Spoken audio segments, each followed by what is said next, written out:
اس رات جب اس کے ہاتھ میرے جسم کو چھونے لگے تو میں صرف اس کی ہو کر رہ گئی۔ میرا نام آیا ہے اور میری عمر 20 سال ہے۔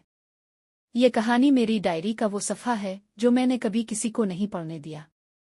یہ ان دنوں کی بات ہے جب میں یونیورسٹی کے ہاسٹل میں رہتی تھی۔ سردیوں کی رات تھی۔ کمرے میں بس ہیٹر کی ہلکی سی گرماہٹ تھی اور میری نائٹ شرٹ بہت ہلکی۔ اچانک دروازے پر ہلکی سی دستک ہوئی۔ میں نے دروازہ کھولا تو وہ سامنے تھا، ایان، میرا سینئر، میرا خواب۔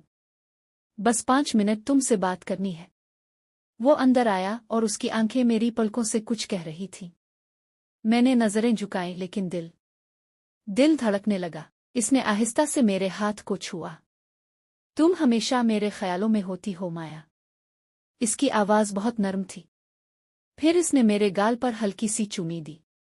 میں کپکپانے لگی لیکن راکی نہیں۔ اس کی سانسیں میرے چہرے کو چاہو رہی تھیں۔